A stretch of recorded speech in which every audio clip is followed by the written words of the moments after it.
આકાશવાણી સમાચાર ખ્યાતિ પુરોહિત વાંચે છે. સૌપ્રથમ મુખ્ય સમાચાર. અમદાવાદ અને પુરી સહિત દેશભરના વિવિધ ભાગોમાં ભગવાન જગન્નાથ નગરચર્યાએ નીકળ્યા.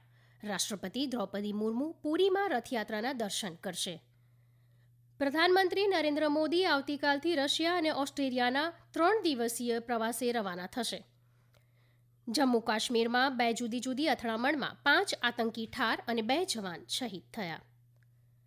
ઉત્તર અને પૂર્વીય ભારતના કેટલાક ભાગોમાં ભારેથી અતિભારે વરસાદની શક્યતાઓ. અને મહિલા આંતરરાષ્ટ્રીય T20 ક્રિકેટની બીજી મેચમાં આજે ભારત અને દક્ષિણ આફ્રિકા વચ્ચે મુકાબલો.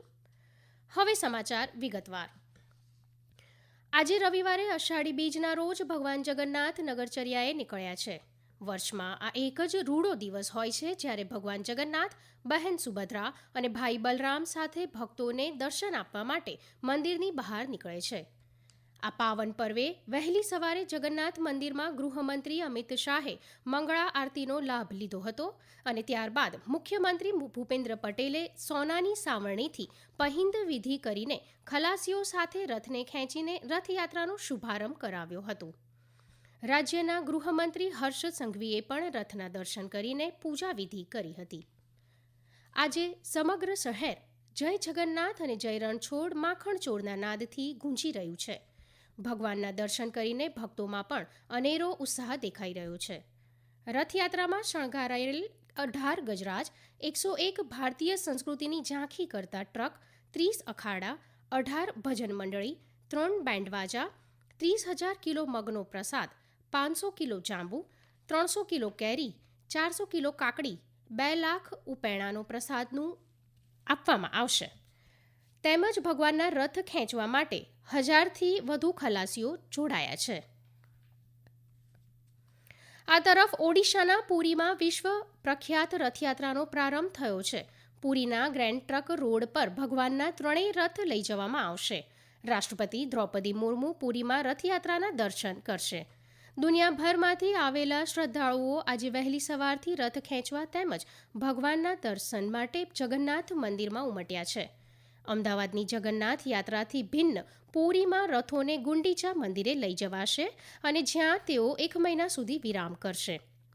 પુરીમાં રથયાત્રાને પગલે ચાંપતો સુરક્ષા બંદોબસ્ત કરાયો છે.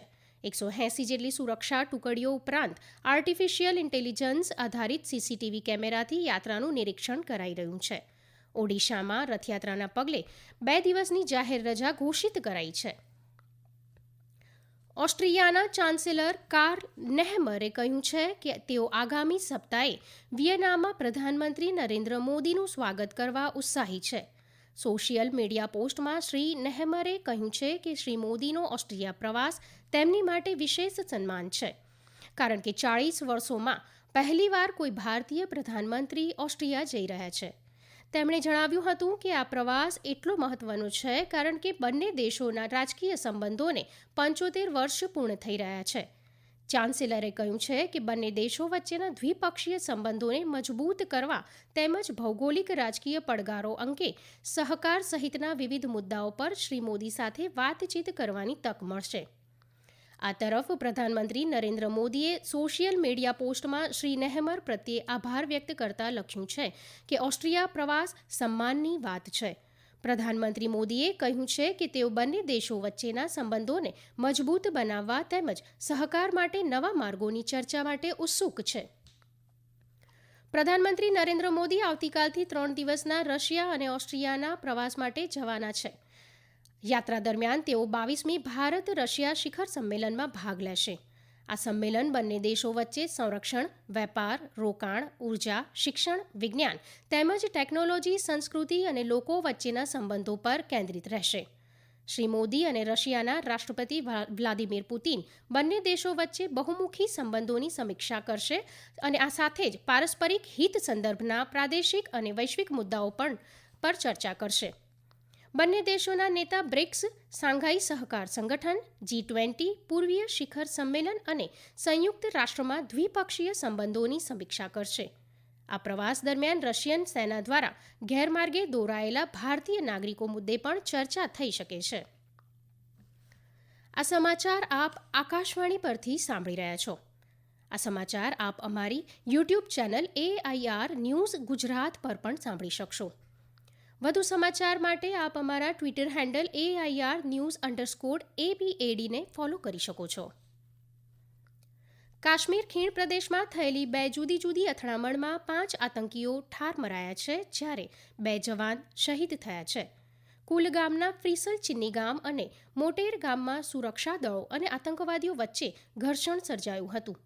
ગઈકાલે બપોર બાદ આતંકવાદીઓના ઠેકાણા વિશે મળેલી માહિતી બાદ સ્થાનિક પોલીસ અને સુરક્ષા દળોની ટુકડીએ 2 સ્થળોએ તપાસ અભિયાન ચલાવ્યું હતું. દરમિયાન આતંકવાદીઓએ ફાયરિંગ કરતા સુરક્ષા દળોની જવાબી કાર્યવાહીમાં 5 આતંકવાદીઓ ઠાર મરાયા હતા અને કાશ્મીરમાં પોલીસના વરિષ્ઠ અધિકારીઓએ આકાશવાણીને જણાવ્યું હતું કે આ અથડામણમાં 2 સુરક્ષા જવાનો શહીદ થયા છે. મોટેર ગામ અને ફ્રીસલ ચિન્ની ગામમાં ગઈકાલથી શરૂ થયેલું ઘર્ષણ આજે સતત બીજા દિવસે પણ ચાલુ છે. હવામાન વિભાગે ઉત્તર અને પૂર્વોત્તર ભારતના ઘણા ભાગોમાં ભારેથી અતિભારે વરસાદની આગાહી કરી છે. ઉત્તરાખંડ, હિમાચલ પ્રદેશ, ઉત્તર પ્રદેશ, પંજાબ, પૂર્વીય રાજસ્થાન, અરુણાચલ પ્રદેશ, આસામ, મેઘાલય, મહારાષ્ટ્ર, દક્ષિણ કર્ણાટકમાં ભારે વરસાદની શક્યતાઓ છે. આ તરફ પૂરગ્રસ્ત આસામમાં આજે ભારે વરસાદ પડી શકે છે.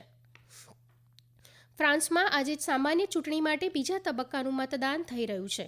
પ્રાથમિક પરિણામો અનુસાર મેરીન લી પેનના નેતૃત્વવાળી દક્ષિણપંથી નેશનલ રેલી પક્ષે પ્રથમ તબક્કાની ચૂંટણીમાં 30%થી વધુ મત મેળવીને સંસદમાં બહુમત મેળવ્યાના અહેવાલ મળ્યા છે. જો તેઓ 289 બેઠકો જીતી લેશે તો રાષ્ટ્રપતિ મેક્રોન નેશનલ રેલી પક્ષના ઉમેદવાર જોર્ડન બાર્ડેલાને ફ્રાન્સના નવા પ્રધાનમંત્રી ઘોષિત કરી શકે છે.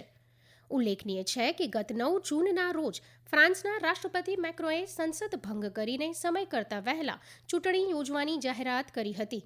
સંસદના નીચલા ગૃહો માટે થઈ રહેલી ચૂંટણી 2 તબક્કામાં યોજાઈ છે, જેમાં 577 ઉમેદવારો ચૂંટણી મેદાનમાં ઉતર્યા છે. પેલેસ્ટાઇન સ્થિત ગાઝા પટ્ટી પર ઇઝરાયેલે કરેલા હવાઈ હુમલામાં 16 લોકોના મૃત્યુ થયા છે, જ્યારે 50થી વધુ લોકો ઘવાયા હોવાના અહેવાલ છે. આ ભવનમાં હજારો વિસ્થાપિત લોકોએ શરણ લીધી હતી. આ તરફ ઇઝરાયેલના વાયુદળે મધ્ય ગાઝામાં આતંકી ઠેકાણાઓને નિશાન બનાવ્યા હોવાના અહેવાલ મળ્યા છે.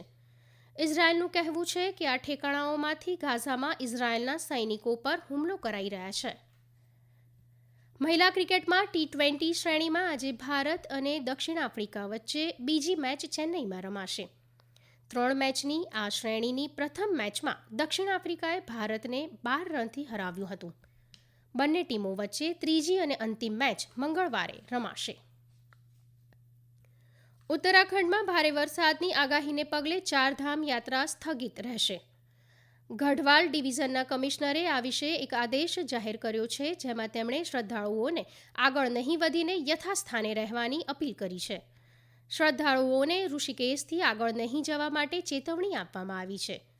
આપને જણાવી દઈએ કે ઉત્તરાખંડના અનેક વિસ્તારોમાં ભારે વરસાદને પગલે ભેખડો ધસી પડવાની ઘટનાઓ સામે આવી રહી છે. હવામાન વિભાગે આજે અને આવતીકાલે રાજ્યમાં ભારેથી અતિભારે વરસાદની આગાહી પણ કરી છે. આસામના પૂરને પગલે છેલ્લા 24 કલાકમાં વધુ 6ના મોત થયા છે. આ સાથે જ રાજ્યમાં પૂરને કારણે મરનારા લોકોની સંખ્યા વધીને 58 થઈ ગઈ છે. રાજ્યના 29 જિલ્લાઓમાં પૂરને પગલે સ્થિતિ વધુ ગંભીર બની છે. લગભગ 24 લાખ લોકોને અસર થવા પામી છે. પૂર અસરગ્રસ્ત 107 તાલુકાઓમાં 3500થી વધુ ગામોમાં અંદાજે 68,000 હેક્ટર પાકને નુકસાન પહોંચ્યું છે. અંતમાં મુખ્ય સમાચાર ફરી એકવાર. અમદાવાદ અને પુરી સહિત દેશભરના વિવિધ ભાગોમાં ભગવાન જગન્નાથ નગરચર્યાએ નીકળ્યા. રાષ્ટ્રપતિ દ્રૌપદી મુર્મુ પુરીમાં રથયાત્રાના દર્શન કરશે. પ્રધાનમંત્રી નરેન્દ્ર મોદી આવતીકાલથી રશિયા અને ઓસ્ટ્રિયાના 3 દિવસના પ્રવાસે રવાના થશે. જમ્મુ કાશ્મીરમાં 2 જુદી જુદી અથડામણમાં 5 આતંકી ઠાર અને 2 જવાન શહીદ થયા. ઉત્તર અને પૂર્વીય ભારતના કેટલાક ભાગોમાં ભારેથી અતિભારે વરસાદની શક્યતાઓ. અને અંતમાં મહિલા આંતરરાષ્ટ્રીય T20 ક્રિકેટની બીજી મેચમાં આજે ભારત અને દક્ષિણ આફ્રિકા વચ્ચે મુકાબલો યોજાશે. આકાશવાણી પરથી સમાચાર પૂરા થયા. નમસ્કાર.